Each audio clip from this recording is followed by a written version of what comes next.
everyone. It is Sunday night and we are coming to you live from inside of Bat City Comic Professionals in Bradenton, Florida to help you wind down your weekend. As always, I'm your host Shannon, aka Small Press Shann, here to get you excited about a bunch of indie and small press comics that you're going to want to add to your weekly pull list.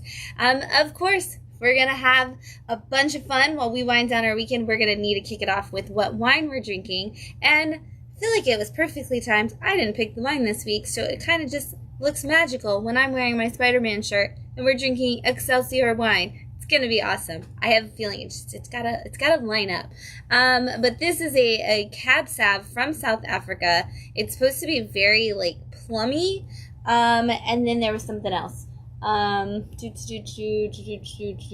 don't know, mouthful of flavors, versatile. You can grab the bottle I didn't want to like move it I couldn't tell if you were looking at it. Yeah, so it's got black currant, aromas, full-bodied wine, mouthful of plum flavors. It's supposed to be very versatile and really good with red meats and rich pasta dishes. So, you know, it smells good. It smells floral. Matt's doing the sideways test, which we learned about from Sideways. So, the movie.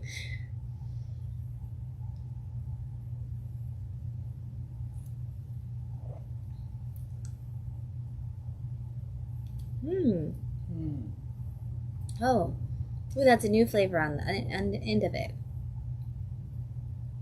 I don't know what that is. It tastes purple. It does taste purple. That's I just said I don't know what it is, and that was the word that came to mind. So Purple. Purple. It tastes purple.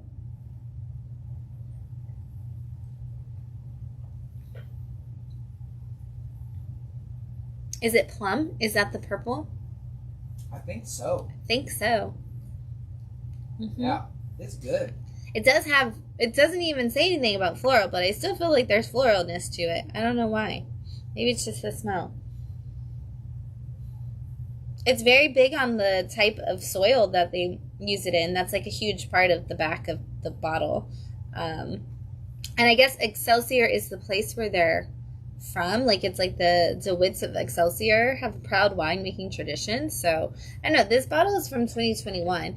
And so, I mean, it's had some years to get some nice flavor to it. But 5 generations of winemakers. So, I'm going to take another drink.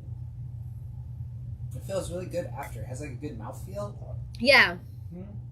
Like, it's not like full jammy, but it doesn't have like a spicy like burn or anything on it. I don't know. It's very shareable. Like, I feel like lots of people could enjoy this wine.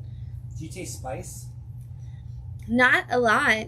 Do you? Yeah, I get a little spice when you first drink it. Yeah, on the first, but then you end on like the smoothness. Yeah, it kind of smooths out. Mm-hmm. It's like a spicy drink, but then a smooth finish. But like never like a it's not like a Tempranillo spice or something where it's like wacha, like a spice kicked you in your face with wine. I don't know. We're gonna be drinking it throughout the show. We'll see how it opens up. South African wines, we've had a couple, and they always seem to have a very like rich flavor. So this tradition stands, I guess. So we had a lot going on this week at Bat City. There was, this past Wednesday, we had our first ever queer book club, which was really great. Shout out to queer librarian and advocate Molly Saunders, who is running that book club for us. It was such a great conversation. There was so many librarians and just people who wanted to just really deep dive into The Magic Fish, which was the book that we read for that book club. And it's such a beautiful book. We still have copies here in the store, so if you've never read it and you want to check it out, totally come by, and if you read it and you want somebody to talk to about it, you can still always come by and talk to me about it. I love talking about what people read. Next, the July Queer Book Club, we will be reading Tilly Walden's On a Sunbeam. So if you are somebody who really likes sci-fi, you should definitely check this book out because it is kind of a big space odyssey. But if you've never read Tilly Walden's work, they have some incredible artwork, and they actually might still be the youngest person ever to win an Eisner for their work. At least for like writer artist, they might still be the the youngest winner. I think Zoe Thorogood might have taken that prize, actually. But I love that it's between Tilly Walden and Zoe Thorogood, because both extremely talented writer, artist, creators. So, anyway, we're going to be reading on a Sunbeam for this month's Queer Book Club, which will be July 30th. We also had, oh my gosh, what else did we have? We had Creator Meetup, which was fantastic. Thank you to everybody that came. We had so many creators at the meetup this month. We talked about what everybody was working on. People shared and passed around their work.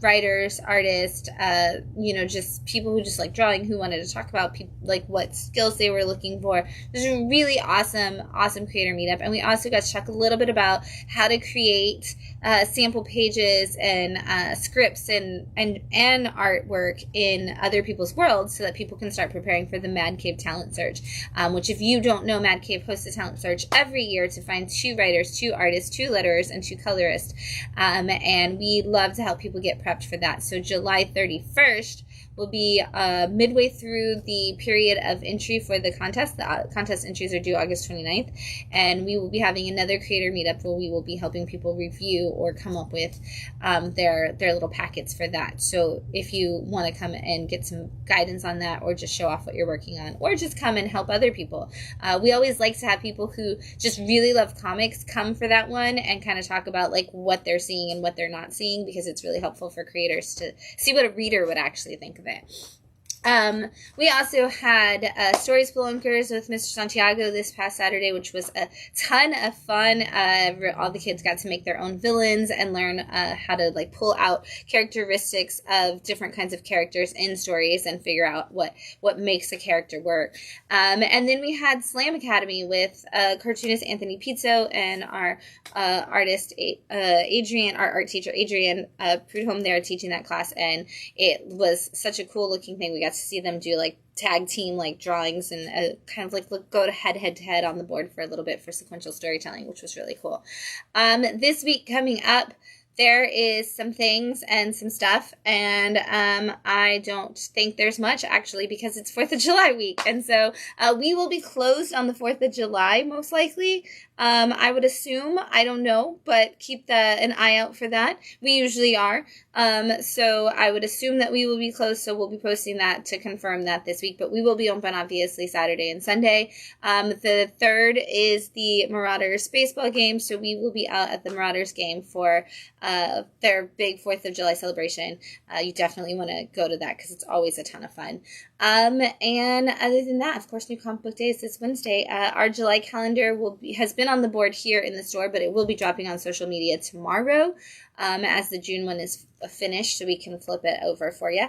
But, before we get too crazy about next week, we should talk about this week and all of the amazing comics that came out. So we're going to kick it off right now with Department of Truth, issue 31 from Image Comics. This has become, like, we're on a new arc in the Department of Truth world, where we are really kind of talking about the characters who know what's going on and kind of are aware of it a little bit more. And so if you don't know, first of all, we've got a very Something is Killing the Children. This is honestly, this arc is going to be Something is Killing the Children meets World Tree. 100%. But this is... Is it Deladera on art? No, it is not. It is Kadanisi, but it looks exactly like Something is Killing the Children. This is, if you don't know Department of Truth, it is basically about a branch of the government whose job it is to ensure that conspiracy theories don't become real, because if enough people believe in them, they will, in fact, become real. And we are in this arc we're introduced to a new character named Frank, who is dealing with the fact that they've been brought in by the Department of Truth because they have a friend who's missing, and nobody in the police department takes them seriously when they say that their friend went missing because the man in the hat must have taken them, or something happened to them because of this mysterious man in the hat. And if you know what we've been going through in Department of Truth recently, we've been talking about the Black Hats and how they are taking over the world. essentially, and kind of hoping to push all of those conspiracy theories to reality, and the Department of Truth is trying to stand against them. And so we are going to get a little bit of an origin story, it seems like, for the Black Hats, but also just kind of figure out what they really are. And one of the things we learn in this issue is that there's a lot of people in this world who want stuff like that to be real. They want to have their ability to hate others. They want to have their ability to not believe in science. They want to have their ability to just be mean and awful. And they're trying to explain to Frank that there may be more of them than anybody ever really thought, and that these Black Hats are exposing that. It is James Tynion's really pushing a lot this arc with Department of Truth, and I think we're going to see some really great storytelling coming out of it. So if it's something that you fell off of or you've never gotten into, honestly, you could probably jump in on this arc and just be like, whoa, where is this going to go? Teenage Mutant Ninja Turtles Saturday Morning Adventures, issue 26 from IDW. This is for all of you classic cartoon Turtles fans. This is your book. It is basically what it would be like if those stories and the cartoons continued in that exact same style. And issue 25 had a familiar face come in who was being like corrupted and forced into attacking the Turtles for a portal that Donatello made, and they didn't really want to go against the Turtles, even though Krang and Old Hob were kind of trying to force them, and so they kind of just put the Turtles to sleep and were going to steal the technology. But Splinter, who was on a fishing trip, arrives home at the beginning of this issue and is like, as always with Master Splinter, I don't think what you want to do is actually cause harm to your friends, and he kind of talks them down and is like, let's work together. And so the Turtles come up with the idea to give Donatello's old portal that he's created to Krang and put some defects into it so that it will hopefully mess up. But, you know, these things with the Turtles, sometimes they backfire. Donatello doesn't always get it right, and neither do the rest of the guys. Meanwhile, while they're trying to deal with that, they also have some old familiar faces, Toka and Razor, out here causing problems in the city. And so they are having to deal with some big bad guys and some minor bad guys all at the same time. Always, never a day of rest for the Ninja Turtles, but always a day of entertainment for us.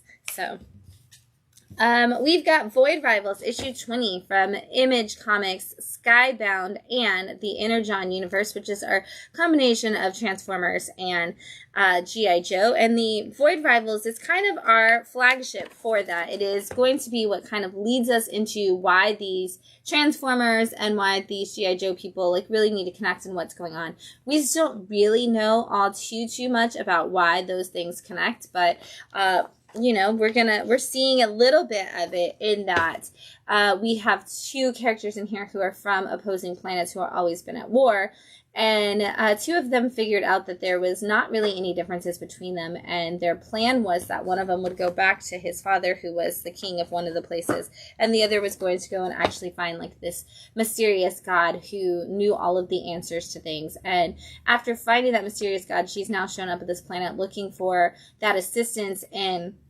bringing the two planets together, and only to find out that they're being told that there is this other entity now that will, when they awaken it, she believes it will bring unity, but they've always been told that it'll actually be the destruction of the world. And which one it's actually going to be, I think we're going to find out very soon. But there's always something that twists this in a way where like you can never really trust the people in charge, and you can never really trust what your own thoughts are on it.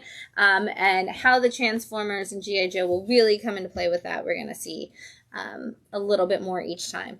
We've got Feral, issue 14 from Image Comics, and look at this beautiful Nosferatu movie variant. This is one of the great things that they have done with both Stray Dogs and the Feral series, is just give us these incredible like animal-themed horror movie variants.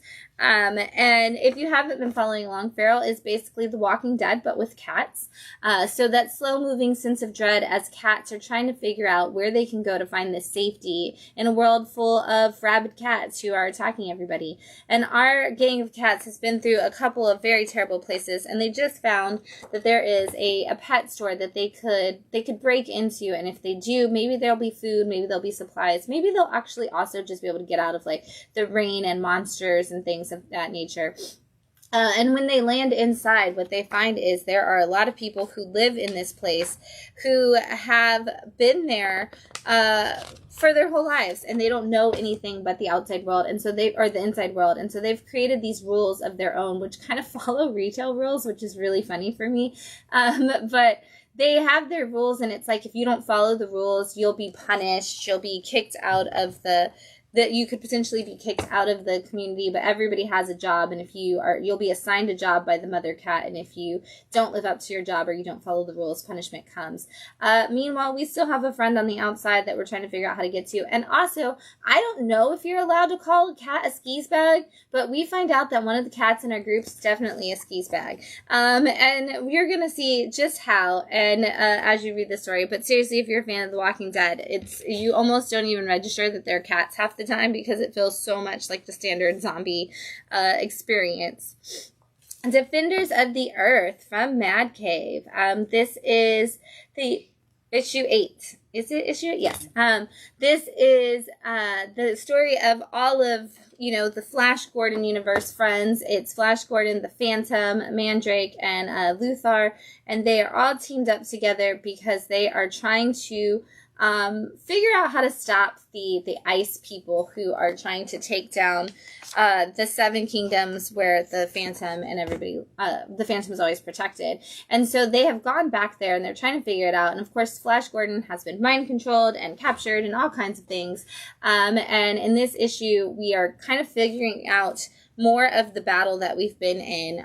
Mandrake and the Phantom and Luthor are trying to figure out how to protect the palace and the city grounds and the people that are in danger, while Flash and his son are off trying to figure out how to actually stop the Ice Prince that's been trying to take over this world. And we see Flash make some missteps, and we see him have to give up some big sacrificial moments for him, and things that like the kids aren't necessarily prepared for. And that is kind of one of the things I love about this series, though, is each of them has a kid, and their kids are all kind of at the same age, and they're all kind of at that age where they're like, stop leaving me behind, let me be a part of things. And so we do get to see each of the parents have to learn how to accept their kids' strength and weaknesses and letting them fall all at the same time. It's like letting them, grow. It's really good. It's got so many layers because of that. We have Minor Arcana issue 8 from Boom Studios. Actually, the same person as the art on the Department of Truth issue. This is... That's so funny. That worked out perfectly. I had no idea. I did not even know that until right now. This is all about a woman who she finds herself having to go back home because her mom, who runs the local psychic's office, has been taken ill with cancer, and she has to go back and help take care of her mom. And also her mom is like, I need you to run the psychic help center for people. And she's like, Mom, you're a fake. Why do I even need to run that? It doesn't even matter. And the mom's like, because my people count on it. And so she's having to figure out that there's that whole idea of you can't go home. She's having to deal with her child trauma from her mom.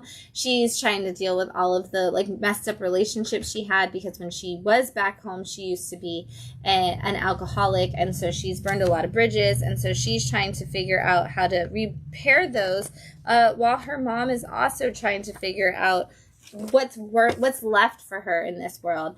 Meanwhile, our main character has started actually doing psychic, like tarot readings and palm readings and stuff, only to find out that she actually is psychic, and she is having visions of these people's lives while she's doing it, and she has to figure out what they mean and what it means for her. And she's starting to see her own life in a lot of these visions and things too, and she's not really sure what it means and why she's the one that's having them. But we are seeing that there may be some kind of secret society or mysterious people who are coming into play in this issue, and we're going to see exactly what that means for her as the story unfolds. Hyde Street, issue 7 from Image Comics and the Ghost Machine imprint. This is such a wild story. If you haven't jumped into Hyde Street yet, this is about the fact that every place has a Hyde Street, And what that essentially means is if you are a terrible human, you are going to get your comeuppance. And the way it's going to happen is one day you are randomly going to wander onto Hyde Street from whatever street you're on, and somebody is going to reap your soul in possibly a terrible way, because that's what you deserve. And you might get a chance to reclaim it by, like, if you're like, you know, want to work off and collect other souls, or you might just, you know, burn in hell.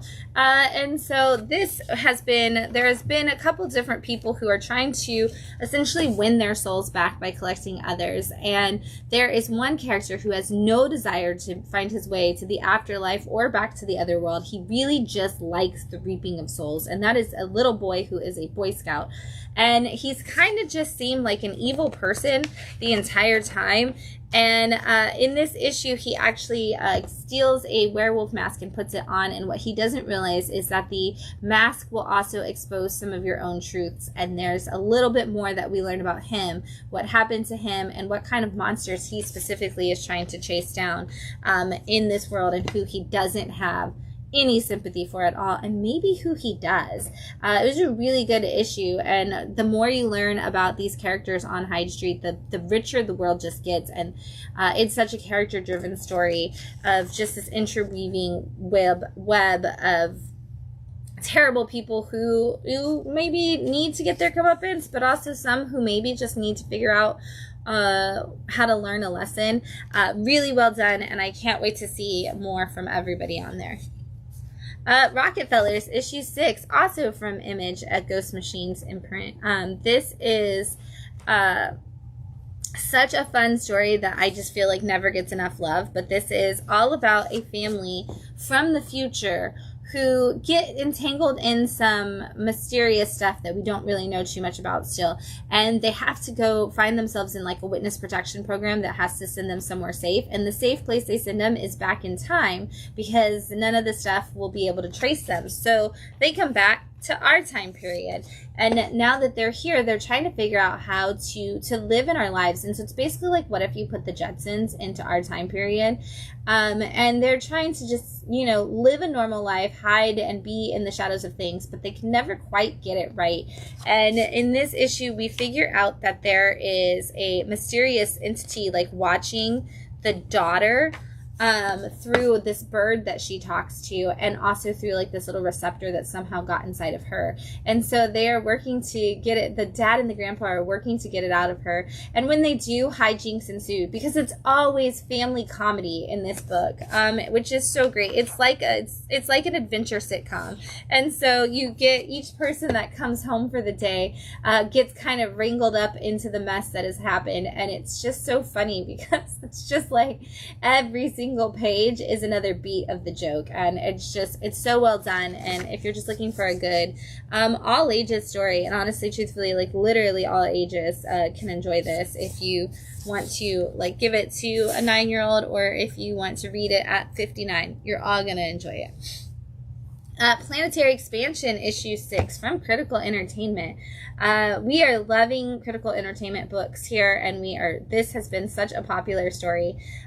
Basically, in Planetary Expansion, there is the idea that, you know, there's other planets out there, maybe there's other places we can inhabit, and so a group of people decide to build a spaceship and go, like a massive, like, you know, place where people could live kind of spaceship, and they're going to go out and they're going to find this new place that they can inhabit in another part of the solar system, or in another solar system actually, and there's supposed to be a planet out there that they're on their way to. Well, when they're supposed to take off, before they're supposed to take off, I should say, when all the families are visiting to say goodbye to the people, there is a problem, and they end up having to take off in an emergency, and all of the extra people, all the family members, they're all stuck on the ship now.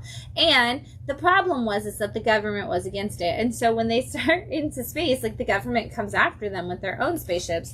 And so we have this mysterious stowaway that's been on the ship, and he, for some reason, feels it necessary to be somebody who could defend and is really good at piloting. And so he actually goes out there and defends the ship. But of course, like, they can't just have this guy, like, stealing spaceships and fighting people. So even though he saves the day, it's kind of like, we still need to know who this guy is. And so in this issue, we're kind of dealing with in the first half, him doing this battle, but in the second half, we're dealing with the fallout of that and the fallout of all the decisions that have been made now that they're actually out in space and on their way. It's kind of like, ooh, what are we going to do, and what is the message we want to send to the people? And so we're going to see if they actually ever make it to this other planet, because there have been so many problems already. It's like, you guys aren't going to get there, are you? But we'll see. We've got the return of Seasons with issue 5 from Image Comics and the Giant Generator imprint, which is Rick Remender's imprint. They just dropped a trade for the first 4 issues of this, so if you didn't get to read it, it's easy to catch up now. And this, you definitely want to catch up, because this book is so good. It's about 4 sisters, spring, summer, winter, and autumn. And their parents were great adventurers, and they ended up going missing. And so the oldest sister has been taking care of everybody, and the oldest sister is Autumn, and she's disappeared herself now, kind of trying to figure out what happened to the parents. And so Winter has been stuck raising the youngest sister, Spring, and she's very bitter about it. And Summer has just gone off on her own to be this Hollywood debutante and celebrity. And they get a mysterious letter from Autumn that says a circus is coming to town and they need to leave before it happens, because it's actually a very dangerous thing that is going to destroy them all.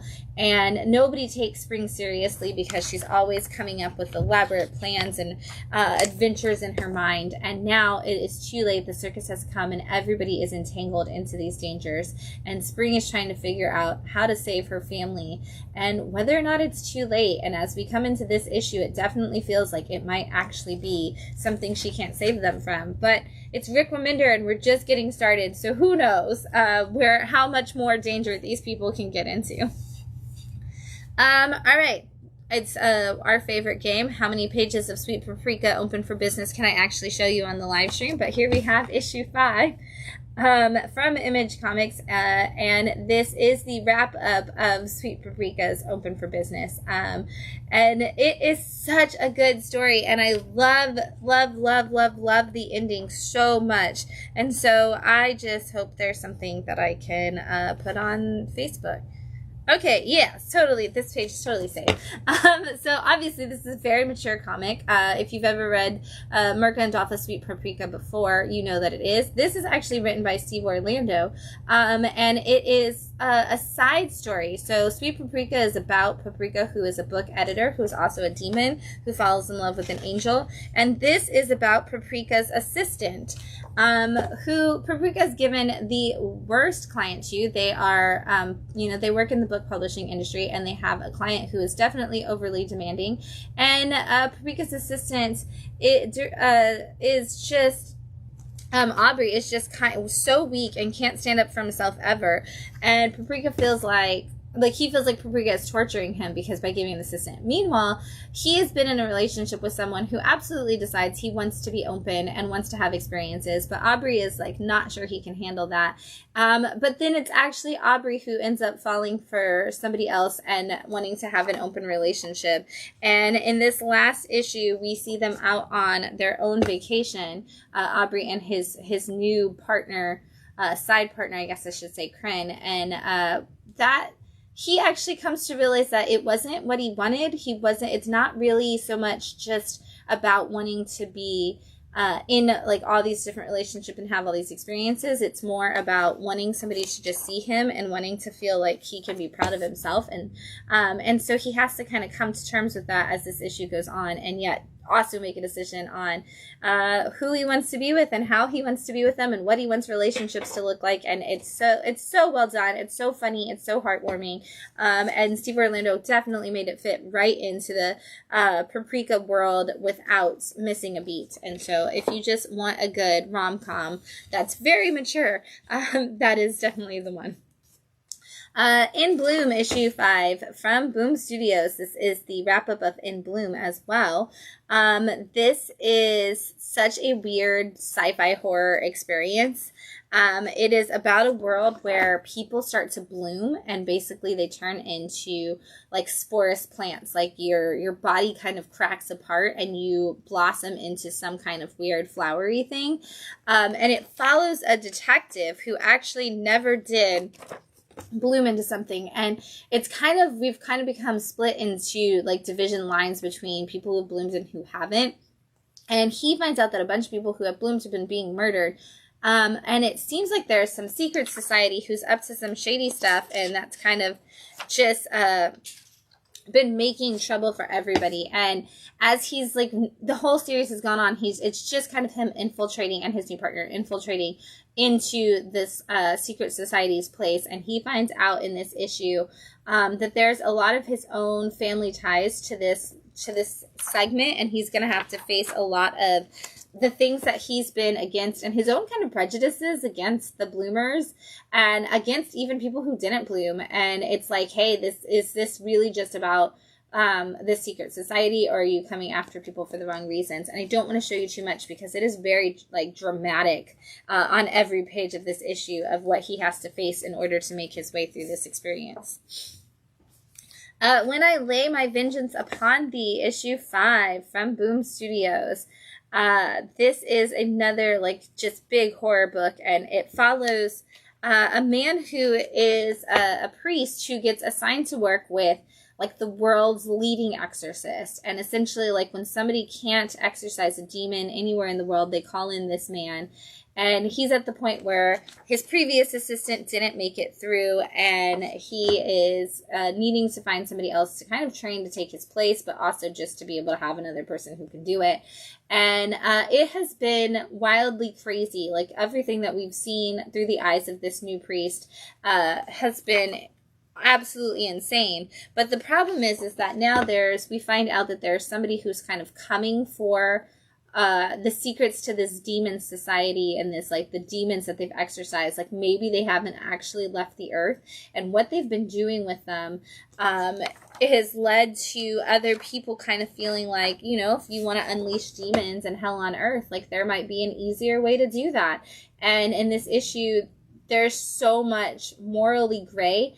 I don't even know if we're going to call it gray. It's supposed to be morally gray. This is just downright, like, I don't know that you should be doing this kind of situations that lead us to some big climatic moments, extremely big climatic moments for the possibly end of this series.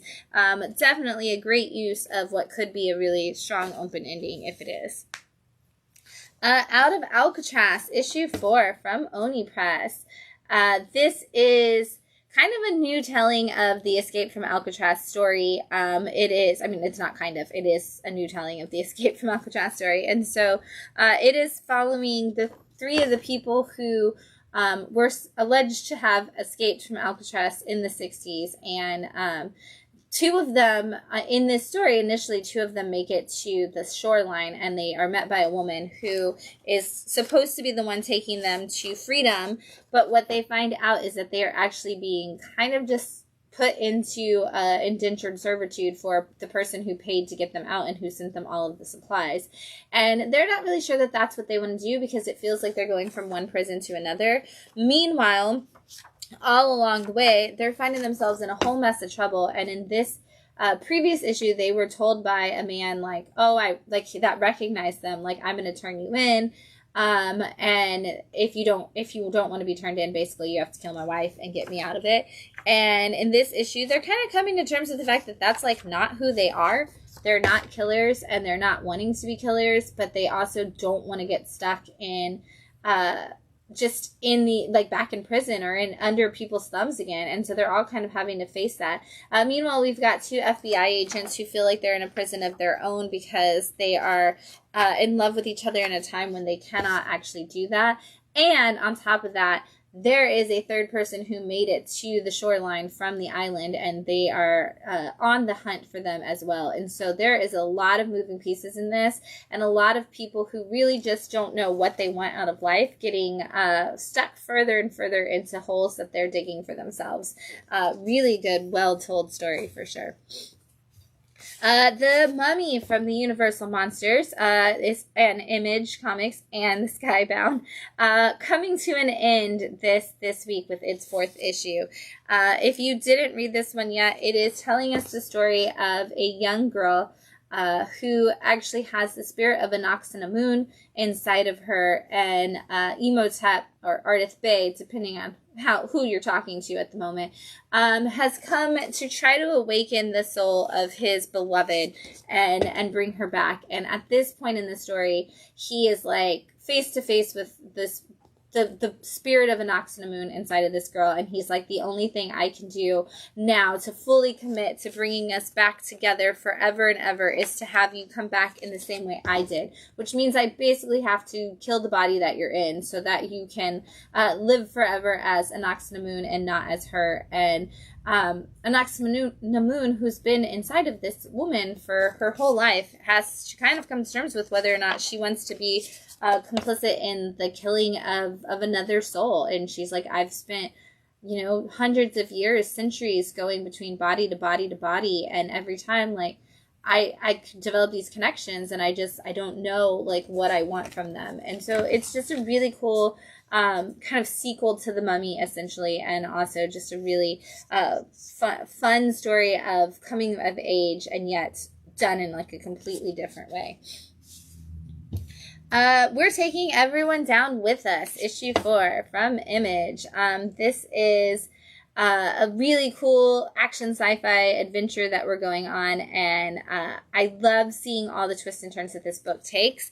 And when you get those moments where, like, yes, I called that, and then it's like, oh man, that totally isn't actually going to go the way that I just thought it was.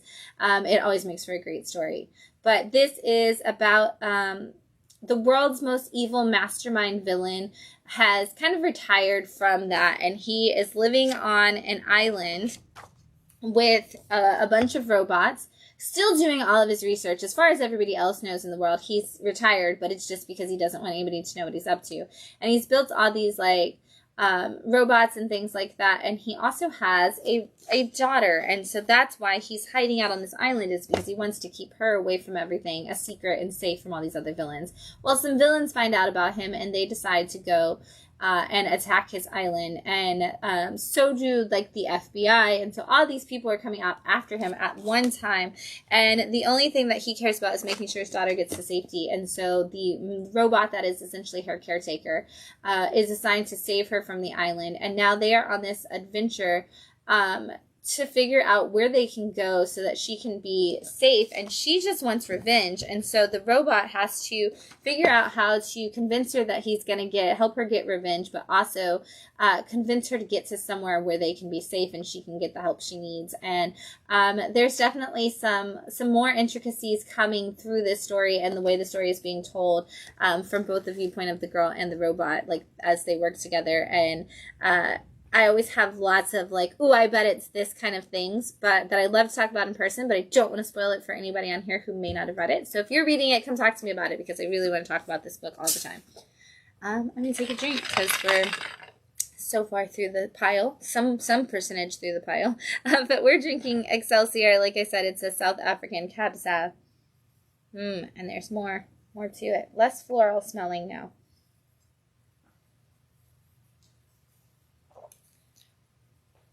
Well, there's more spice now. That's opening up into a lot. What are you thinking? It's so good. Yes. It's very rich. It is very rich. And the spice isn't a peppery. Like, when we have Tempranillos, it's a lot of, like, peppery like side of the spice bracket. And this is a different kind of spice, and I'm trying to figure out what it is. Like, I'm not sure. I have no idea. I swallowed a little fast, and it kind of burned the back of my throat a little, but, like, in a good way. Yeah, it's weird. It's a different spice. I'm like, what is this spice? I don't know. I don't know enough spices. Somebody give me, like, a spice dictionary, because I need to learn all of the spices in the world so I can start applying them to the wines I drink. But I don't know what it is, but it's really good. It still does have a little bit of the plumminess. It's definitely got, like it says, full body and a lot of different flavors coming at you. But I just want to know what that spice is. You should check your little appy and see if it says what spices are in it, because I'm that curious to know. And while you're doing that, I'll talk about You Do Bad Things. So we've got You'll Do Bad Things, issue 4 from Image Comics. And We're Taking Everyone Down With Us is done by Matthew Rosenberg. This is done by Tyler Boss, the team behind What's the Furthest Place From Here. Has 2 separate books out right now as well. This is such a cool, interesting concept because this is all about a man who is a writer, and he is previously, like, his big fame came from a true crime book he wrote where he figured out an actual real life murder and was is kind of known as the guy who solved this murder.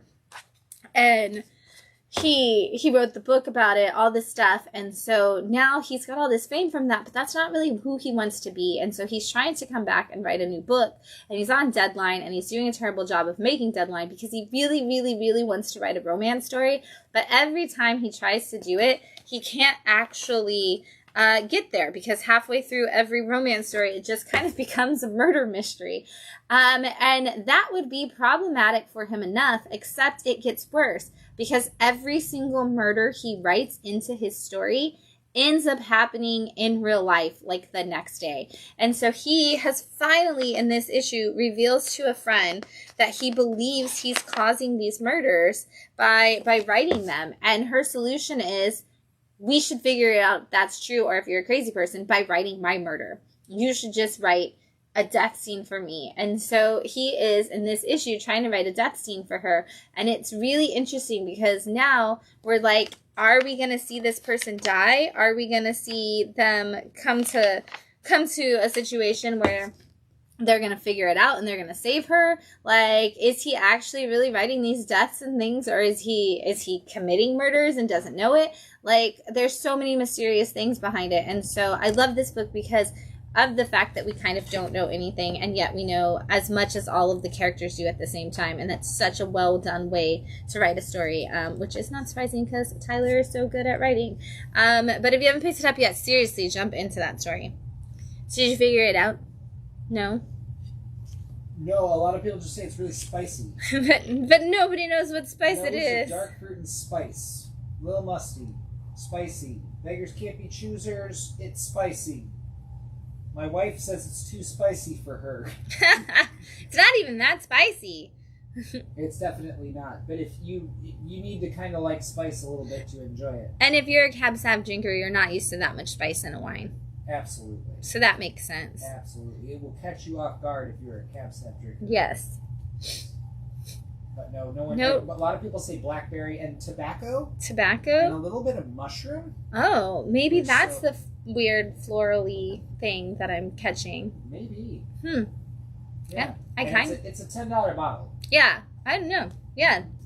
And it seems they actually served it at a bar on Broadway. Oh. Someone was at a Broadway show and got a glass of this. All right. That's cool. Yeah. Well, all right. There you go. Some It's people just say it's one of the best values in the wine biz. All right. Okay. Yeah. You know, good notes. And Cheers. Yeah. Cheers. Excelsior. All right. We've got a Dark Pyramid issue 4 from Mad Cave. This is probably the wildest book on the shelf from Mad Cave right now. This is all about a guy who is a social media influencer who likes to go, like, just on these, like, huge adventure kind of things. And while he's out there climbing Denali, Mount Denali, he actually goes missing live on camera. And so everybody starts, like, going out there to figure out where he is and seeing if they can save him. Well, his girlfriend is one of those people. And so she goes out to investigate. And when she gets there, she finds out that there's a lot going on. And I mean a lot. And we finally figure out what exactly that lot is in this issue, which I don't want to spoil for you because up until this, it's been like this weird wild ride of, her just kind of trying to hunt her way through this mountain and everybody being against her except for this one girl who, like, mysteriously is like, yes, I'm here to help you because you need to understand that this is, like, an extremely, like, dangerous place to be and there's something mysterious happening on Mount Denali. And I'm not going to tell you what it is, but I am going to tell you that there is mysterious creatures, a very, like, secretive government force that's trying to keep them at bay, and monsters of some sort. And you're going to have to read it to find out, but I will tell you that You know, if you're afraid of hiking, this is not going to help. But it is definitely going to talk about a mysterious place called the Dark Pyramid that you need to learn more about. We've got Crush Depth, issue 4 from Mad Cave. This is, I may take it back. This might be, no, I feel like we've seen something like this before, more so than Dark Pyramid, but the two craziest of the Mad Cave books on the shelf. This is about a group of people who live on a submarine. Basically, we've destroyed the Earth, and so everybody's living on submarines underneath, and they are constantly looking for any signs of life, very like Noah in the Ark kind of situation. And they get a beacon that's going off, and they're like, oh man, there must be life on this, in this, you know, area. And so they go over and they're checking it out, and some mysterious spore type things and monstrous underwater creatures are found, and the scientists bring them back onto the boat because they always do. I don't know why. And when they come back, they find themselves in a lot of danger because now this is spreading through the people on the submarine, and it's very alien underwater kind of story. If you know like the Alien movie, meaning this is, I mean, that shot even looks like it right there. Like, this totally looks like it would be in something like Alien, or even Deep Blue Sea. Is that the one with LL Cool J with the sharks? Yeah, kind of looks like if you cross those two movies together, that's what you would get. But we've got a lot of people who are, you always have those people who are like, let's let the alien sentient being take over our bodies because it's better for all of us if we do. And you always have the people who are having to like fight against those people and the alien monsters. We're at that point in this story, and I love it because it goes back and forth between like the now and what happened. Like, it's not just telling us the story like as it's unfolding. It starts like with like this really bad point, and then it goes back to where it left off, like on the last issue, and it's like, ooh, so nothing has gotten better yet. And also, way to fill in the blanks and tell me that it's still bad. I can't wait to see if this girl is ever able to get out, because our lead character, she's our final girl, and we're gonna see if she makes it out of the water. The back end taste on this is black licorice. Black licorice? Which I can 100% taste right now. I couldn't tell you what black licorice tastes like in a good way, if I had to. I like black licorice. Do you? 100% black licorice on my tongue. All right. That's the flavor. Okay. Yes. And a little bit of the spice, too. Yeah. Mm-hmm. There is something that comes at the end. I thought that maybe that was the mushroomy flavor that people were talking about that I was tasting at the end, but maybe it's black licorice. Maybe that's the same thing. Black licorice is kind of mushroom. I was going to say maybe it's the same thing. A little tiny bit, yeah. Yeah. Black licorice is mushrooms and molasses. Yeah, that's what that tastes like. Yeah. Yeah. Yeah. But in a good way, that sounds really gross. To me, when you say that, none of those things sound appealing, but yet somehow that tastes good. The second I read that word, I was like, that is the flavor that I'm tasting. But that's the back end flavor. All right. Yeah. Sorry. No, you're good. We have got Blade Forager issue 4, also from Mad Cave. This is a very big book from, universe building book from the same team that brought us We Live, the Miranda brothers. And this is all about a world where essentially the emperor is chosen through a battle every 5 years from all of these people who wield special magical swords that have all these extra powers, and anybody can enter that is chosen as a blade forger can come into the battle, and whoever wins the battle becomes the emperor. And we had in issue 1, we kind of just followed the story of the emperor that's like built the dynasty that we've had, who was emperor for like 100 years, and now we are seeing his daughter wanting to take over the mantle of the throne, and she's having to enter this battle, and she's kind of been taking over essentially for her dad, because she is the one who defeated her dad, but now it's like that 5 years later, and she wants to keep the throne, I guess I should say. But everybody's like, she's not really the blade forger that everybody else is, and so she is facing against this like crazy like skeletal dude who they're like, it seems unstoppable. He is wild, and she is like, I have to get this certain power, and she tells her kids that she already has it, but we're watching her still trying to learn this power, and her whole thing is like built on the fact that the only way she'll survive is if she has it. And then she shows up to the battle, and nobody else, like no challenger, arrives to the arena. And why and where and how and what happens after that is kind of where this story is going. And so we're not going to show too much of that. But is she going to be able to keep her kingdom? Is she going to die? Is her brother going to like suddenly come back and actually like be a part of the family? All things we don't know. Tune in next month for the answer, I guess. We've got Shadow of the Golden Crane, issue 4 of 4 from Dark Horse and our Hellboy universe. I always say you don't really see a lot of Hellboy in these books, but actually in this particular issue, we do. And so it's kind of cool that you get a little bit of Hellboy in this. But this follows Sue, who has been trained in the Golden Crane Society method, which is essentially she can take an artifact and she can trace it back to the origins of that artifact just by touching it, and she can find out like what demon is possessing it and what she needs to do to stop it each time she touches it. And she keeps telling us that she does that because she's a member of the Golden Crane Society. And in this issue, we actually get to fully see how the Golden Crane Society started, what it is, and what the magic is, as Sue is telling that story to her nieces and nephews. And I really love the amazingly cool art design and paneling on this as she does it. But she's also back in town with her family because she is working on a case with Hellboy in this issue, just to kind of take down something that is super dark and dangerous. And it just kind of shows the power of the Golden Crane Society and how she has become a part of this the essentially BRPD, and trying to team up with those people as somebody who can stop demons. And I hope that we get to see even more of this Golden Crane Society through these books.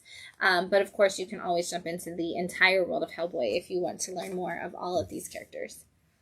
Welcome to Twilight, issue 4 from Dark Horse and the World of Minor Threats, which is Patton Oswalt and Jordan Bloom's big series, which has just been a fantastic way to learn about villains who live in a world where they're not the main villains. You know, there's always going to be like those side villains who don't really have the notoriety, and this is that universe. And this Welcome to Twilight is kind of even about more secondary characters in that. And what's really cool is this anthology is being written by different people from the comic world. So this is Jerry Duggan who's writing this one, and it is all about the guy that's known as the Cleaner, and he is called in from different people whenever they need somebody to clean up their mess and to take out all of the problems that they've caused. And he is very particular about the cases he takes on, and he is specifically telling us in this one about a Black Dahlia, the dame that comes in that needs his help, and he's like, I'm not getting involved with you, like you're married to the most evil of bad guys, like I'm not helping you. And she's like, well, I need your help because I'm pregnant and I need to get away from him before he hurts me and the baby. And the Cleaner's like, okay, fine, I have to help you now. And so we get to see kind of his dilemma and how he can help her, and also some of the other big cases he takes on and how that connects to what the outcome is of his Dahlia story. And it's just so well done. It's such a great one shot. And there is in there a thing that says that there's going to have some more stories for the Cleaner, and there's going to be more to come with this character, including possibly, I believe it actually says it's going to be a minor, that's the one that's on there. But yeah, there's, I believe he has it doesn't tease where it is. It just says he's going to return. But I'm really excited to see how he's going to return, because he's a really cool character. And I love when you have those characters who are like, I do this thing that normally wouldn't be seen as like the good guy, and yet I kind of am the one that's still helping people. And speaking of people helping people that you don't expect, we have Who Are the Power Pals, issue 4, also from Dark Horse. This is about two guys who were supposed to be on a superhero show when they were younger, and the show totally and completely bombs. And they've kind of amounted to nothing since their days as child actors. And while they're working security at the movie studio, they get entangled in a bunch of stuff that they should really not be involved in. They end up getting fired, and they decide that they're going to become superheroes with their old costumes. And one of them means we should be superheroes at, you know, like Man's Theater, and just take pictures with people and make money and do videos and stuff on the internet. And the other one thought he literally meant, let's be superheroes. And so because of that, he started fighting crime in his costume, and now he has ended up captured by bad guys because he actually got way in too deep with an actual case without ever knowing that he was doing that. And now the only person who can save him is his friend, who's always just kind of been out for the money and the adventure of it all. And so we get to see them kind of actually team up and see what would happen, and if his friend is able to put aside his selfish goals for actual superheroing. And it's really cute and wraps up really nicely. Moonshine Bigfoot, issue 3 from Image Comics in the Syzygy imprint. This book is like if you took Bigfoot and you took Dukes of Hazzard and you went on a wild, awesome adventure that was hilarious and heartfelt and filled with incredibly crazy art. That's what you get when you get this, and you will love it. It is so well done. This is following Bigfoot, who makes moonshine and is always going wild through his county, which is, I mean, it's literally like Buzzard County. It's just Dukes of Hazzard. And he's got a girlfriend who is this like witch hippie girl who has escaped from like her own dangers in the past. And there is an evil scientist corporation that wants to not only get a hold of Bigfoot's moonshine, but also wants to get a hold of the fact that there's a legitimate Bigfoot, and that he seems to have some kind of special powers. And so they are coming after Bigfoot, and the way that they do it in this issue is they actually capture his girlfriend, and Bigfoot is forced to kind of figure some of that out, but he doesn't know that it happens. So he's initially just kind of tripping on some mushrooms that he eats instead of actually paying attention to the fact that his girlfriend has been kidnapped. And so it gets wild, it gets crazy. There's explosions, there's car chases, there's a Bigfoot making moonshine, who has a best friend that's a ghost, that only he can see. It's so absurd, and yet somehow every piece of the puzzle comes together to make a great story every issue. You got to check it out. It's so good. We're only 3 issues in, but it's only going to be 4. So, you know, we're going to wrap it up in the next one. So jump in now so you can get all of them, because you're going to want to read it over and over again because it's just fun. We've got Black Ritual, the Book of Nyx, issue 3, and this is from Image and our Spawn universe. It's much like the Hellboy books I was just talking about. You don't actually have to know Hellboy, you don't have to know Spawn, and you don't have to have read all of Spawn to jump into these, because these are the Spawn universe books, so they don't necessarily have Spawn in them. They're kind of taking old characters and giving them their side stories, like the Hellboy universe books do. But this is about Nyx, who is a witch, and she's been away from New York City for a long time, and she gets called back to it by some kind of magical thing that's just like calling to her. And when she gets there, she finds out that a bunch of witches have been murdered, and her old coven is like, look, we don't necessarily want to let you back in, but we do need your help. And so she starts investigating this series of murders, and she's kind of coming into play with all these other witches and seeing that there's something in there. And there is somebody dark and mysterious who is chasing after her all at the same time. And so where is she going to fall into this? Is she going to be able to stop this? Is there more to this whole thing than she even knows? And, you know, does it actually connect to Spawn? All of the stories that are in the Spawn universe kind of make a little reference to it. And we've seen a lot of references in this one to her connection to Al Simmons. And so I'm curious to see if there will be something bigger that happens with that, or if we're just going to keep getting a really cool witch detective book. The Pale Knight, issue 2 from Mad Cave. This is, it's such a strong, like, Knights Templar period piece, and yet also, like, a story of death and craziness. It follows a a knight who has been fighting in like a crusade-style war. Might actually be the Crusades themselves. And he hears about a disease that is striking all across the country, specifically the plague.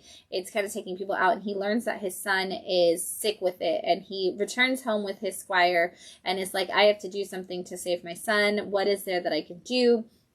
And he prays to death because he has stopped believing in God and is like, Death, if there's anything you can do to save my son, I'll do anything. And Death's like, yes, like the Grim Reaper literally shows up and is like, yes, you can become like my knight, and I give you people that I want you to claim for me and take out, people that have evaded death somehow.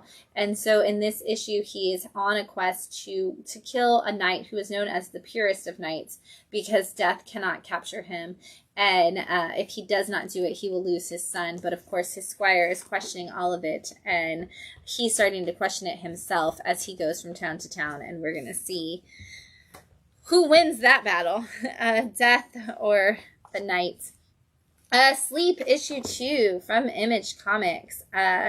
This is such a crazy concept that we don't even really get to see what's happening in, which is kind of cool. We are following along from the point of view of the narrator, who is this young guy who wakes up one day and basically finds out that like some people and some animals and things have been killed in his town, and it looks like it might have been done by an animal. Meanwhile, he's just like a 20-something that works at a coffee shop, and he's trying to deal with his everyday life and his friends and all of the drama. In fact, like an old best friend / kind of frenemy comes back to town, who's like the guy that got out of town to be a musician and like left, but his dad's like, in charge of everything else in town, and he's like back and immediately gets away with everything, and everybody's like falling over him. But anyway, he's dealing with the fact that every time these mysterious deaths and attacks happen, he seems to wake up in the middle of them,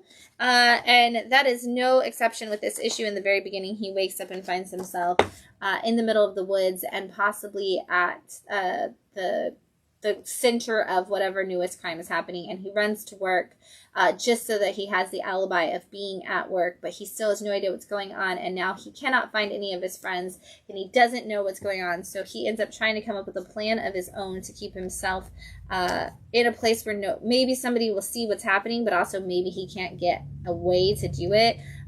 Is he a werewolf? Is he like a chupacabra? Is he like a vampire? Is he some other kind of monster?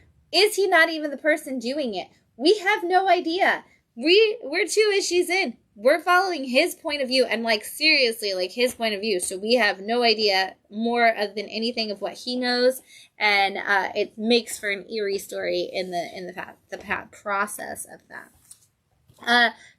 Dark Honor, issue 2 from Image and also from the Syzygy imprint.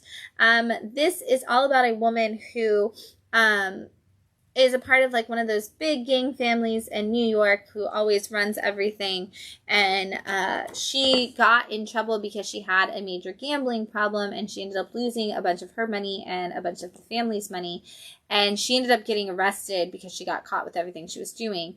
Because of COVID, they let a bunch of non-violent criminals out of prison, and so she is one of the people who got to get let go early. And so now she's back in New York, and she's with her family, and she's trying to re-earn her spot in the family. And they're like, okay, you can do that, but you can't gamble and you can't get in trouble. And of course, she's already gambling with her life and their money. But at the same time, there is a mysterious man who's coming in who is claiming to be a part of another the part of the family, and he's like, that they're against, and he's coming in and he's kind of taking over everything, and he is moving very quickly, and so they're trying to figure out who's going to go after him and what's going to happen, and it's probably going to end up being her because she might be the only person that can save the family. She's also the heir apparent to the family, so technically it is her job to figure out, but we're going to see exactly what happens and who the mysterious woman is that she just met, that she's already like, ooh, this girl is way too pretty to be in this town.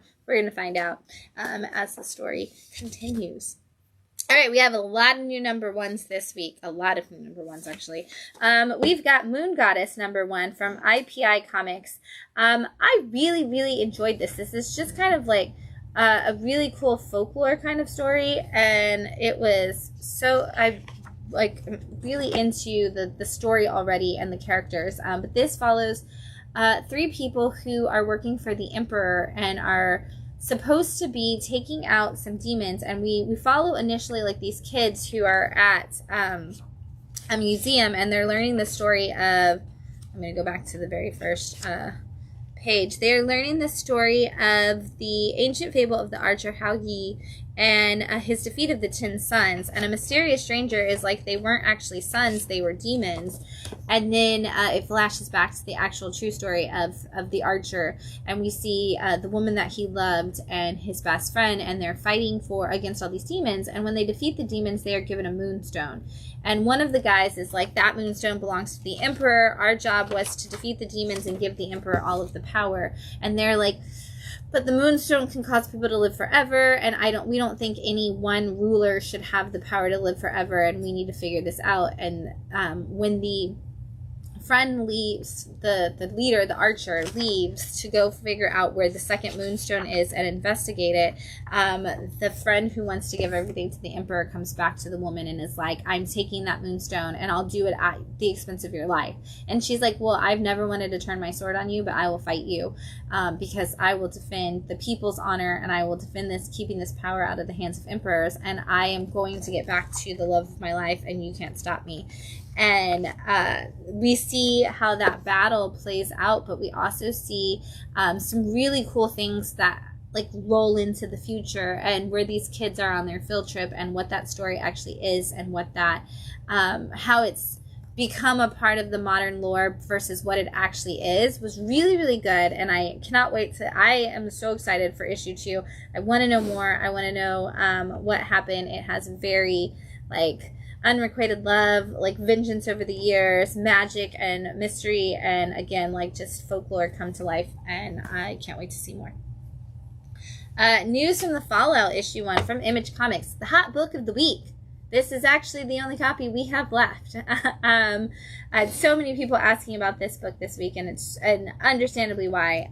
This is supposed to be, that 1954, we're testing our weapons to see what they can do kind of situation, and they decide to move the place where they're going to test these bombs that they're making to further out into the desert. But what they don't do is they don't move this group of troops. The general kind of keeps them out there and is like, no, they want you to be out here. They want us out here. And when they do the test, something crazy happens. Like the people go out immediately to test what happens in the fallout, and they're not given gas mask or anything. They're just sent out to see like what would happen. Like they are the guinea pigs essentially of what would happen, and they do not like what happens. Let me tell you, this goes from like a history book or a sci-fi book to a horror book really fast, and it is setting up some big stuff to come in the next couple issues, and I'm not going to tell you what it is, but the black and white works really well. It's very Martin Simmons-esque in the art too, because it's very obscured, and so you're like constantly like, ooh, what am I looking at? And then it's like, oh my god, I'm looking at this, and by the time you figure it out, it's like almost like a jump scare in the way that it works. But really well done, and a great setup for something huge to come as this story continues. Biker Mice from Mars, issue 1 from Oni Press and the Nacelleverse. This is going to be our Biker Mice from Mars ongoing. So last year, the Nacelleverse kicked off, and each of the different characters from the Nacelle universe got a 3-part series to kind of let you know, like, hey, this is who this character is, and this is what they're up to. This is actually going to be our actual Biker Mice from Mars series. And if you were reading Power Rangers Prime, this is also Melissa Flores writing it. So might be something to check out as a cross point. But the Biker Mice basically have been in a a war with the Plutarchians, I believe is how you say the name of, essentially, I guess, the Pluto people. And things have been going pretty bad, but they've kind of figured out where they each stand in the 3-part miniseries, and they're now just trying to get through and figure it all out. But the volcano in there and on Mars erupts, and it destroys the city, and the biker mice are the only people who can go in and actually do anything, because all of the military, like they're essentially their like National Guard, are all fighting against these Plutarchians, and so the biker mice have to gather their own people and go in and try to rescue the people from the city. And they realize that there's just always something else, like it's not necessarily even war, but there's always going to be something that they have to fight against. On the back is a flip side of a 0 issue for RoboForce, and we had a RoboForce 3-part series before. This is actually, they say it takes place before the events of the animated series. And so we basically see a woman who is a sectar, which we also had a 3-part series for, get a hold of a Destructobot kind of situation, like a very dangerous bot, which we learned about in the 3-part miniseries of the RoboForce. And she's told that he won't take control of anybody, but she is actually able to use her sectar ability to mind meld with bugs, to mind meld with this robot, and villains be villaining, and things are going to happen. So we're going to see how that connects into our big nacelle verse. I'm going to take another drink of Excelsior wine really fast. The big book weeks always require an extra drink of wine. If you're hanging out with us, let us know what you're up to. What are you reading? What did you enjoy this week? Whether it's one I've already talked about, one to come, or something completely different. I always love to hear what people are excited about. Up next, we've got Year 3, Issue 1 of 7 Years in Darkness. If you haven't jumped into this series yet, grab that trade of the first volume. We need to get more again. We're already out again because it's such a cool series. But this is Joseph Schmalk's adult answer to Harry Potter, essentially. They have opened up the school for these magical families, and they've brought 72 kids into this program, and only 7 of them are going to make it out, and everybody else is going to die. And you would think that that's going to be like a slow moving thing where maybe like a couple people die at different challenges, but that's not the way Joseph Smock plays this game. He will take out whole groups of people at a time, and it is wild and crazy. And so in this particular thing, we are starting the 3rd year of their 7 years in the school, and one of the student leaders, like their prefect essentially, sees everybody in their house going out into this mysterious place, and they're like, well, we're going to do a spell that's going to protect our house. And that goes incredibly wrong for an incredibly large amount of people, and they come together in this school, essentially like gathering place, to talk about like what happened. And they realize that there is this demon god that is been tormenting them for the last 3 years, and they've kind of been hoping that that wasn't the case, so they just haven't told the students that that was the case. But it turns out maybe it is, and so now they're like, hey, maybe we should actually tell the students what's going on and give them a fighting chance. And so we are going to see the students actually maybe get a chance to fight back, because they need them in order to do that. And there's so much that kicks off in this issue, and I really don't want to spoil it, because I know so many people who read this book, and I know that you are been waiting for Year 3 to drop, because we did have some delays because Joseph had to switch publishing companies again, and now launched his own with Midnight Factory. So hopefully we'll get to stay on a quicker schedule with these, because it's such a cool book. All right, we've got 2 for the price of 1 with Teddy Scares number 1 and 2 from Dren Productions. And I'm going to talk to you about issue 1 because you've never heard of it yet, so I don't want to spoil anything by talking to you about issue 2. And I'm going to remember which one. This is 2 on this side. Yes. I was like, remember which one it is before I open one up. So basically, this is the story of a teddy bear. And in issue 1, we are actually following along as this teddy bear is given as a gift to a woman. And it immediately is like, I love this person. Like, I was given to love her, and I do love her, and she loves me, and it's a wonderful story. But the person that she's dating is not a good person, and he totally is like a terrible boyfriend who ghosts her, and it's awful, and she wants nothing to do with the stuff that he gave her, and that includes the teddy bear. And so she throws out all the stuff, and the teddy bear himself ends up getting taken to the dump, and finds himself waking up one day in the dump, and we kind of come to with him, and then we fast forward to 10 years later, and he's still leaving this dump, and he just wants to figure out how does he get back to the love of his life, the woman he was made to love and to be there for. And his friends are like, you've got to let it go. It's been 10 years, my dude. She's probably moved on. And also, you're a teddy bear. Like, she loved the human version of you, not the teddy bear version of you. And so, meanwhile, there is something dark and dangerous out in the dump that is coming for all of them. And they are trying to figure out what it is. And that leads us directly into issue 2, and you won't have to wait to find out what that is, because you can buy 1 and 2 at the same time. But you do have to wait until you buy them, because I'm not going to tell you what happens in issue 2. But I just want the poor little teddy bear to be happy, and he has such a, issue 2, oh my gosh, the whole time I was like, I'll be the person that loves you, teddy bear, I'll hug you, you poor thing. So good. We've got Magic Lantern, and this is a one-shot from Floating World Comics, and this is the newest with art from Shaky Kane. And if you know Shaky Kane, you know that what I'm about to show you is incredibly wild. This is kind of... Okay.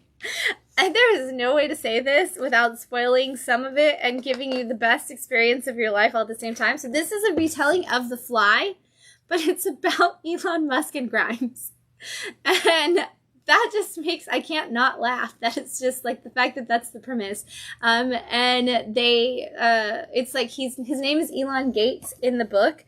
And he is marries a pop star named Rhymes. And basically, this woman finds out that her husband has tried to do an experiment because they have a sick child, and he wants to figure out a way to save her. And in his process of doing experiments, he figures out, essentially, it's The Fly. He essentially figures out how to take this space where he can combine things, and he's hoping that he's gonna, through figuring that out, that he'll be able to find a way to heal his child. And what he figures out that he is going to combine is essentially the blood of Jesus, and some other things. And what happens is when he goes to experiment on himself to see that the blood of Jesus, putting in there with a sick person, can heal that sick person, he accidentally has a fly in there. And now there is a mixture of him, a fly, and the blood of Jesus. So, you know what? That's all you get. You gotta read the rest for yourself. It's fantastic. It is wonderful. You'll laugh the whole time. It's just so well done. Shaky Kane his art is so ridiculously, amazingly perfect for this story. And again, it's a one-shot. And it's only $4.99. A lot of times when we see one-shots, they're more expensive. But the fact that it's still just a regular price comic book, and you get the whole story in there, definitely check it out for sure. All right, we've got Tramps of the Apocalypse, issue 1 from Dark Horse. This, that's the perfect, segue to go from, one ridiculous concept to another. But this, it really does work. I mean, that really works, too, but in a completely different way. This is about, exactly what it says. It's about a bunch of women who are, promiscuous looking, and in the apocalypse, and they're kind of dealing with, they've made their own little gang to survive. We always see in all the movies, this very Mad Max-esque, because everybody's in their cars. It's like Mad Max, new and old Mad Max mixed together, kind of, except instead of, this is the gang of women who kind of just teamed up and are we're going to use our womanly wares to get what we need from the men and the people, and yet we're also going to be complete and totally awesome and able to take everybody out. And that's exactly what happens, is they come across this group of men who are just complete and totally awful, but also complete and totally stupid, and they're okay, well, this will be easy. And they kind of take them, and they're we're going to take all of your water, we're going to take all of your goods, and in the process they find out that there is another man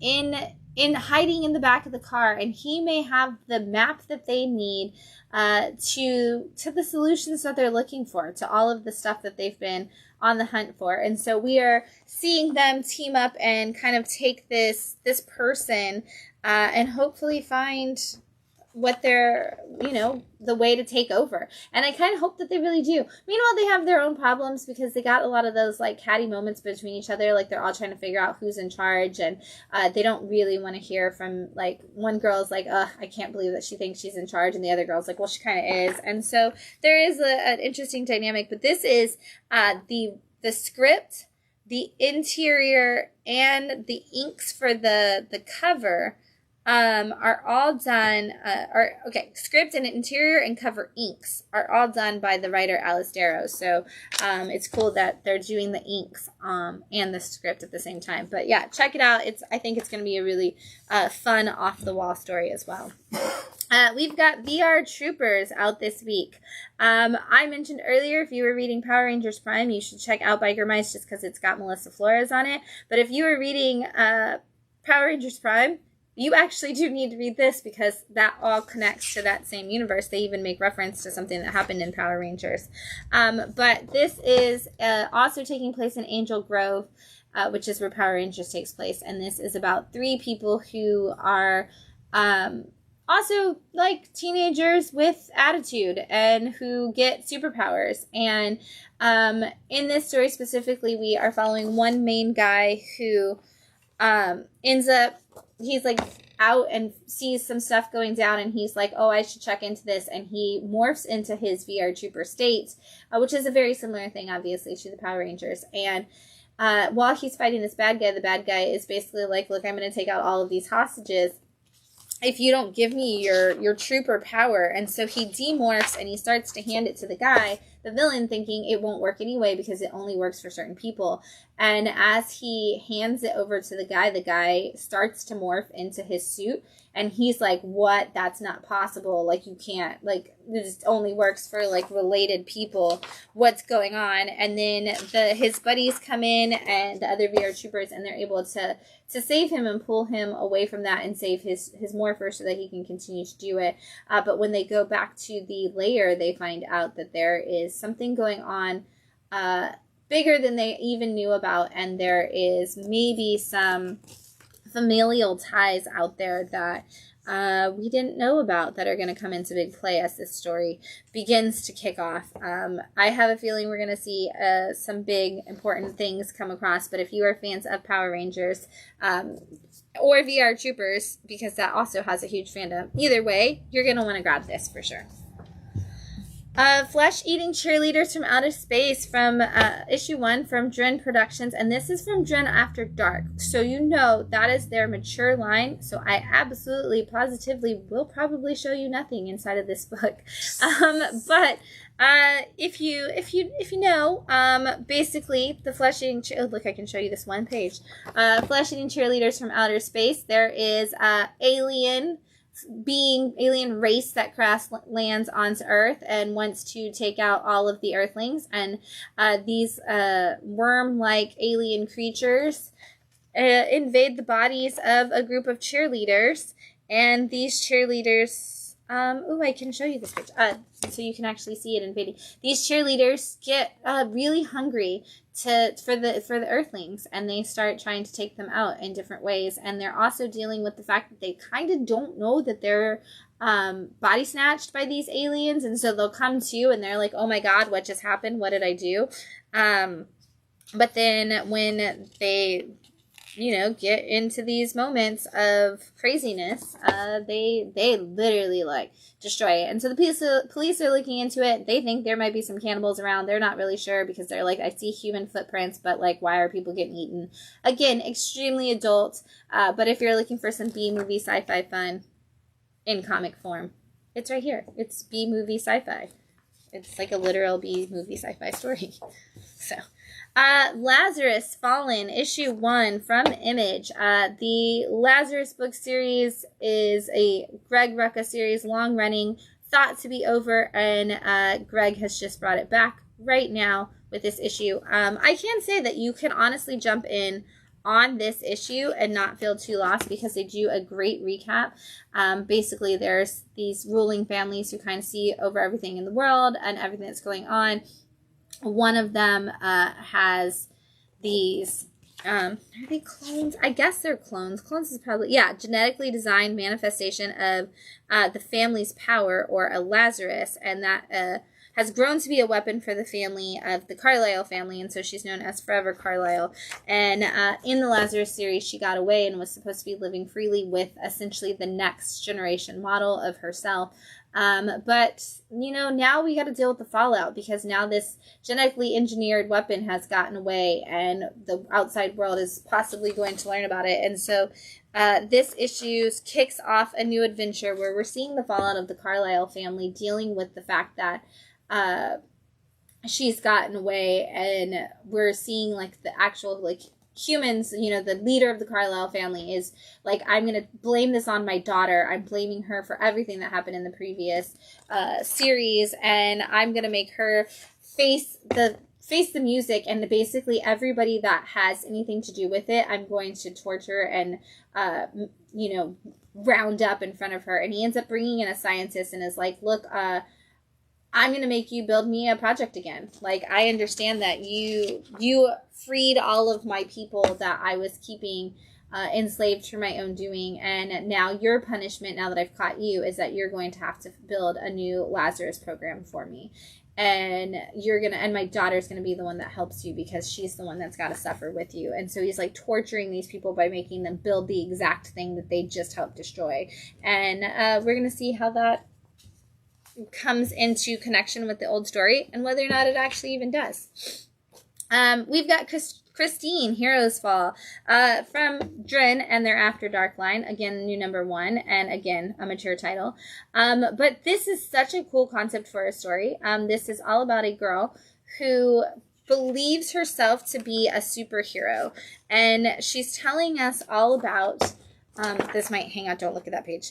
That was not the one I wanted. That has body parts on it that can't be on Facebook. Nudity. Yeah. And so this is about a girl, and she believes she's a superhero, and at the very beginning she's taking down a criminal who is attacking a woman in an alley, and she's like, okay, like I can just put my hand out and I can stop the bullet, and the bullet goes straight through her. And then she's like, I can move this with my mind and nothing happens. And she's like, I'm not healing what's going on. And then she wakes up and she's in you know, a psychiatrist's office, and they're like, you keep telling us, Kathy, that you're a supervillain, and superhero, and she's like, I am. She's like, and my name's Christine, and they're like, that's not your name. And she's like, yes, it is. And they're like, well, if you have these superpowers, then show us, like, activate them right now. And she's like, I don't know why they're not working. And you're like, you see how it would be easier for us to believe that you've had a mental break than it is for us to believe that you're a superhero whose powers stop working. And so it's this whole thing of her trying to get through this mental institution and constantly trying to prove that she has these superpowers. And every time she tries, she just continuously like wakes up back in like an office with the psychiatrist telling her like, okay, well, now you had that break. Why do you think that you had that? And it's so cool, and you have no idea like what's true and what isn't, because you have such an unreliable narrator. And so again, great concept. Really, I cannot wait for more. I will say though, I'm really sad. We don't talk about it a lot on here, but there's been like all the upheaval with like, you know, the distribution companies and everything. And Drin Productions just made a whole big thing about how, because of how much they weren't paid out from their issues with Diamond, that they might not actually get to publish comics anymore. So if you are a fan of indie comics and you want to support, you can honestly buy directly from Drin Productions on their website, I believe, and that's a great way to support some of the small presses that you've heard about, and that you are like, I want to check out that book and I don't know where to find it. Check their websites and see if you can buy directly from them. Theirs is drinproductions.com. That might be a really great way to help them, you know, in this time of, we don't know if we're going to be able to stay open because we're not getting the ability to sell our books. So check them out, drinproductions.com, if you like are interested in some, like I said, some mature sci-fi, like B-movie kind of books, or some like just funny, like more regular comic age, like adult titles. You know, give them a check out. Mega Man Timelines, issue 1 from Udon. This is going to be a series of one-shots about Mega Man coming out from Udon. And this one right here is kind of an early one for him. He is sitting at home one day and he sees a villain on TV and they're attacking people, and he's like, hey, I should go do something about that because I'm Mega Man. And so he suits up and goes out, and when he gets there, he's fighting the villain, and you know, he kind of has that moment where he's like, gotta make that choice. Like, am I gonna let the villain die, or am I gonna save the villain? And what does that mean for me either way if I do that? But also, like, we see that the villains are still kind of trying to figure out, like, who is Mega Man and what is the extent of their powers, and also how far can we push Mega Man before he won't, he'll just kind of rescue us even though we're the bad guy. And you see a little bit of each of those, but the colors are so bright and vibrant in this book, and it's just fun. It's great, again, it's Mega Man, so it's good for any age range. Kids who want to check out Mega Man, kids of adult kids who want to remember their fun with Mega Man. This is just going to be a great nostalgia book for people. The Purpose Project, issue 1, or 2, or whatever. It's an anthology, so you can call it whatever you want. And these are from AWA. This one I really like. So each of these are taking place in, and hold it up before I go into it. These go into what is a prototopia, or protopia. Still haven't figured out which way is the right way to say it, but basically, instead of a utopia where everything is perfect, or a dystopia where everything is bad, we have protopias, which are like the more realistic way things might go down. And this one takes place in 2050 in Austin, Texas. And you know it's a sci-fi book when they actually built a train system that's functioning in Austin, Texas. Sorry, as an Austinite, I'm gonna say that. But it's, other than that, though, it is so actually one of the few times where something is actually accurate to what it would be like to live in Austin that I'm like, wow, this is great. But this is all about a woman who is kind of coming out of her college days. And in this protopia, they've basically built it to where if you do work for, essentially if you do community service for 2 years, and you actually do like 2 years of just pure community service where you're helping other people, you are essentially given free benefits for life. You have enough money to live off of, you have health care, you have insurance, you have like for other things, you have a home, all that stuff. And so people actually, like, a lot of people start doing that, and then you never have to work again. And some people choose to stay in their jobs forever because they just like working. But it's like, what could happen if we didn't have to work? And there's a lot of people who end up working just to work, but also everybody has a job because everybody's given the opportunity to have one because they're placed in these jobs immediately. And this follows a girl who goes to work for, it's essentially, I don't remember, it's a department for the government that basically works with people who have lost their purpose. And their job is to help people fulfill that, because the whole thing is that as long as people feel fulfilled with a purpose, that they're always going to be happy, and they're going to be, the society is going to work better. And so she goes to work for this place, and she's training with a guy who's supposed to be on his way out and retiring. And he takes her on her first case, and they meet a pilot, and the pilot has been retired for a few years, and his kids are like, he seems really unhappy. We want to make sure that his purpose, is fulfilled. And the reason he's unhappy is they believe is that because the pilot, we don't have pilots anymore, that the planes fly themselves. And so he was like forced into retirement, and now they're like, all he does is sit around and watch old movies, and it doesn't seem like something that people would want to do. And so she has to kind of learn that it's, your purpose isn't just what you do, that it's something that, like, it's not what you do for a job, but it's something that you enjoy. Like, there's the idea of what you enjoy doing, and that it goes deeper than that surface level, and that we all need to kind of, like, maybe that is your job. Like, maybe you love your job and you've been put into the right job, which is actually her job, is to find the ways to put people into the right positions. And it's like, well, we had a person who really liked cooking for her family, but she hated being an accountant. And the guy's like, and I got her own restaurant. And now she has her own restaurant and she wants to work. And she comes to work every day and she loves it. And this is now the best food you'll ever taste because she's so happy in what she does. And it's like, she doesn't necessarily even want to retire. She wants to do her job, and that's again why they've built this like happy workforce and these people that find it. And like, yeah, there's people who choose not to work ever again, but so many people get placed into the right position because they don't need to worry about money and insurance and places to live. And so it's such a beautiful story. And then she's also learning about this old man and like his choice to retire and what that means. It's so well done, and honestly, it makes you love what you're doing.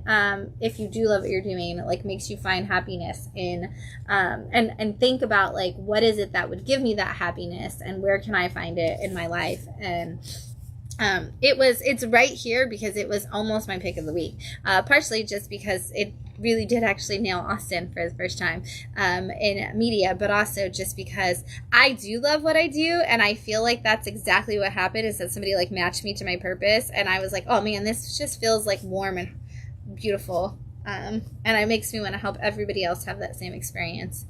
Don't forget, okay, these are our picks of the week. Oh my god, I'm just like talking and I didn't even acknowledge it.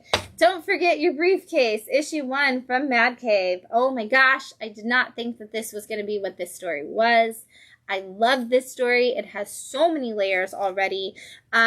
Basically, it kicks off by telling us that there is a briefcase that somebody is in charge of watching with the government, that has all the like secret like nuclear codes and all those things in it that only the president can ever open. And there's like a person in each presidency that is assigned that job to watch that briefcase. And we get to see the woman who's in charge of watching it in this generation. And then it skips over to the character that we're actually going to follow, which is a young boy who is getting bullied in school and doesn't really know how to handle it. And the new thing that the kids are all picking on him for is that he carries a briefcase. And we find out that he's carrying it because his father passed away and it was his dad's briefcase and he just really wants to have it. And when the bullies are picking on him at school, he loads it up with bricks one day and uses it to attack them. And so he gets suspended because he fought back, and his mom has to take him to work with her one day. And when she takes him to work, we find out that mom works in the communications office at the White House. And so the young boy gets to go to the White House, and it's the day of the like new president's like first big day, going around and like talking to everybody on site. And everything that happens in the second half of this book is a massive spoiler, and I'm not going to tell you any of it, but I will tell you we are getting like action, we're getting spy thriller, we're getting a story of a kid like coming of age, we're getting a story of a mom who's a single mom who's also like definitely entangled in more things than you would ever imagine. And seriously, there were so many twists and turns from the staple line back. Like, you get to that halfway point, and all of a sudden, everything in this story completely flip-flops, and I was like, oh, I thought this was going to be the story of this woman whose job it is to watch this briefcase. And then it's like, no, it's not. And then I'm like, oh, it's going to be the story of this little kid. And then I'm like, nope, no, it's not. There's so much that's going on. You have got to read this book. It is going to be so good. I cannot wait to see what happens. And honestly, I'm really hoping this is the Mad Cave tournament book next year already, because it's going to give people a lot to write about. But so good. All right, this is 3 for the price of 1, and I'm going to see how I can hold this up. We've got Never Wars issue 1 from Amp Comics, and this is such a cool, awesome concept. I probably should have done this last so I could show you all of them and at the same time. But it's such a cool concept because this is one story, but to kick it off, issue 1 is told from 3 different perspectives, and it all takes place on the same day. And I'm going to do that one last because it's my favorite. But I'm not going to go through all of them. I'm just going to tell you like who each character is. So this is actually told from, so this is Never Wars is basically that there is a war going on in the fantasy worlds, but you don't know any of that necessarily at the very beginning, because it starts out in December 23rd, 1914 in France. And each story tells you, like I said, it's from somebody else's point of view. And this is from a young boy named Peter's point of view.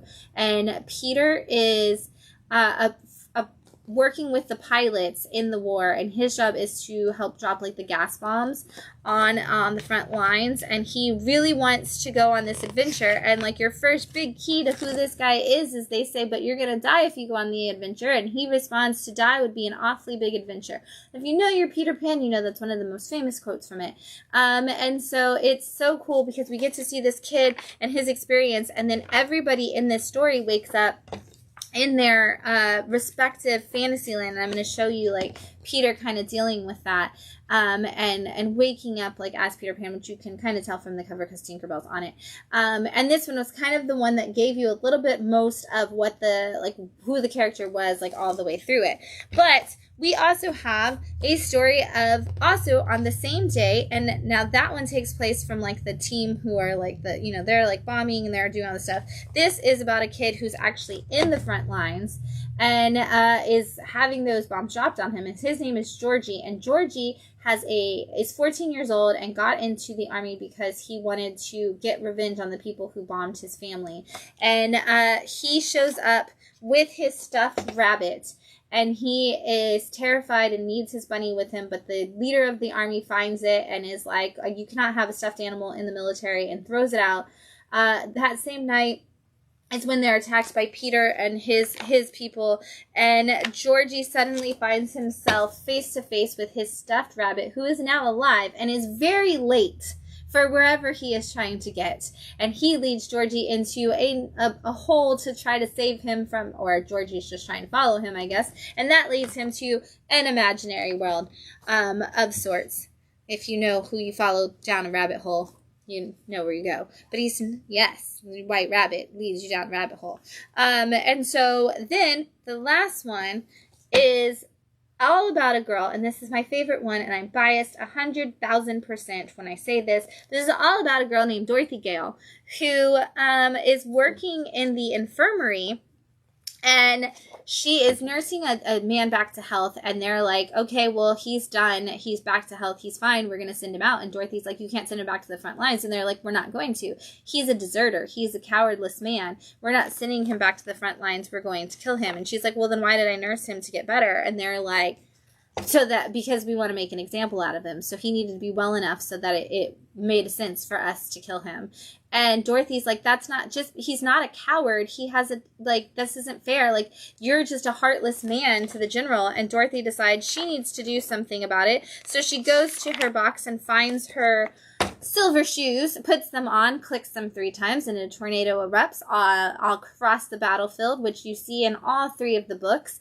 And it leads Dorothy to her fantasy world, which of course, would be the land of Oz. And she's like, everything is going to be okay now, and it is in fact not going to be okay. We're going to see how all of these books cross over when we get to issue 2, but I will say they were so well done. It was such a cool thing. I love how they connect, such great pieces of the puzzle, and I like that they're also in like 3 different books, because you could just pick up one and you're still going to be able to get to issue 2 and you understand it, but when you pick up all 3, you get this really cool story and told from different points of view, and you get to learn about each of the characters who are going to come into play. So really cool concept from AMP, and I can't wait to see how they bring it all together and how these characters play out. And also, obviously, Dorothy is in it, so I'm sold. It doesn't even matter. And then lastly, it's always going to be here, it feels like, Assorted Crisis Events number 4 from Image Comics. This one reads like an issue of Ice Cream Man.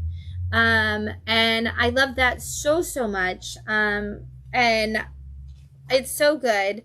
And this is all about a person who, it's going through the course of their life, and it's basically about how time travels so fast and you never realize what is happening by the time you and every time you get to the point where you realize what's really happening in your life, you are done with it. And I love that there's this one thing in there that it's like, oh, you look at this apartment and you're like, oh, it's not a very pretty apartment. And then it's like, but by the time you realize that you can deal with the color of the walls, you've already been moved in and you're on your like 6th roommate.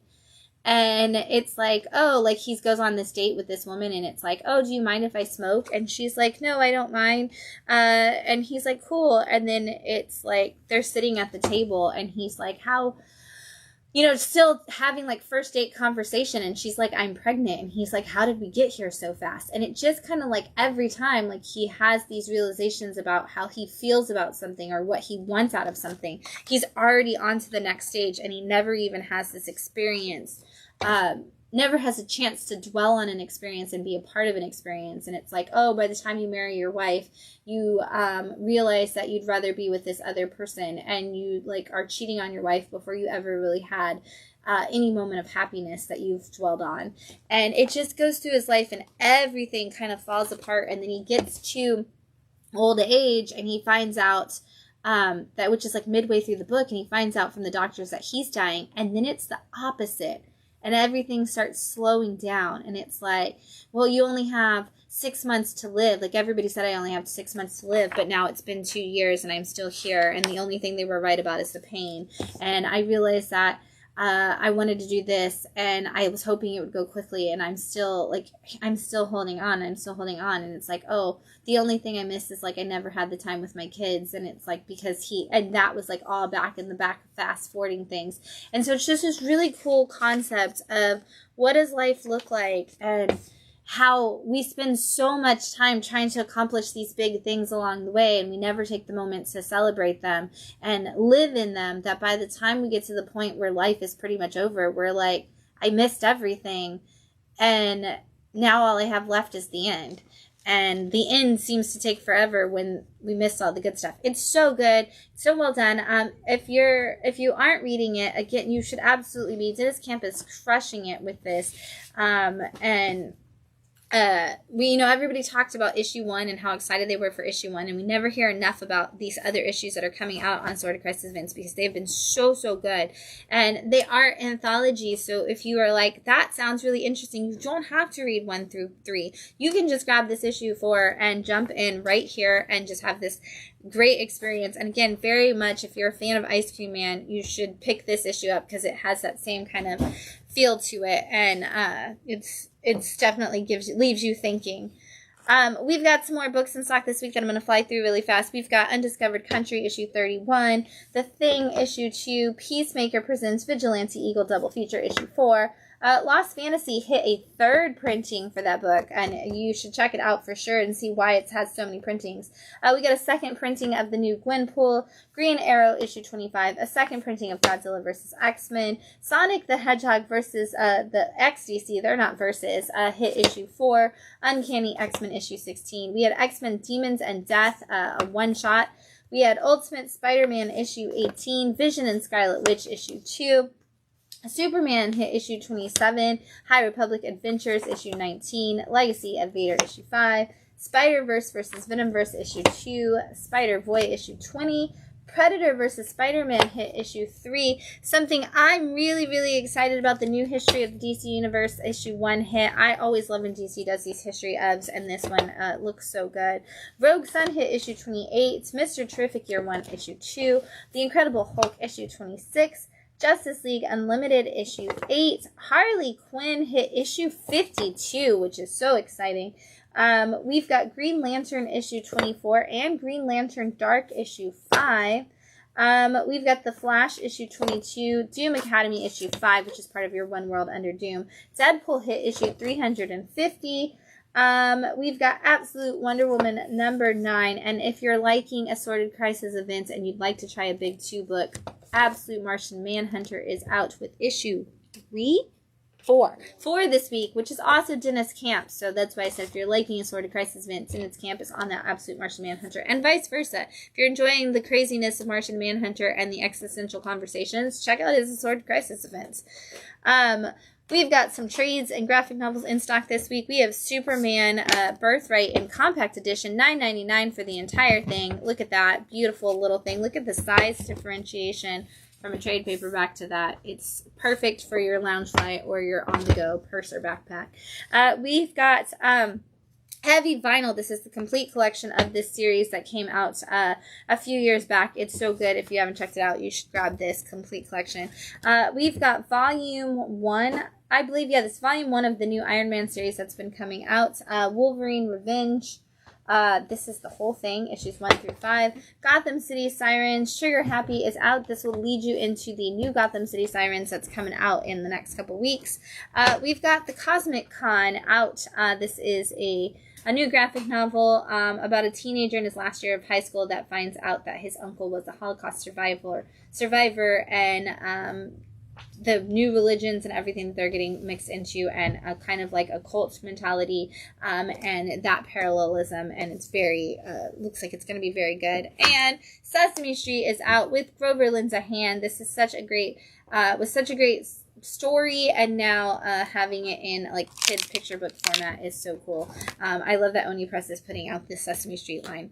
That's all we got for you this week. I know it was a ton of books. It was such a big week. Who knows, this next week could be just as big and just as exciting. We're going to find out on Wednesday for New Comic Book Day. Hopefully we'll see you in the shop if you're here in the Bradenton area, but if you're not, you can catch us here next Sunday when we wind down your weekend again. Make sure you stop by your local comic shop and pick up all these books that sounded good to you, because there's always great things to check out, and we're happy to tell you all about them. Until we see you next time, happy reading, everyone.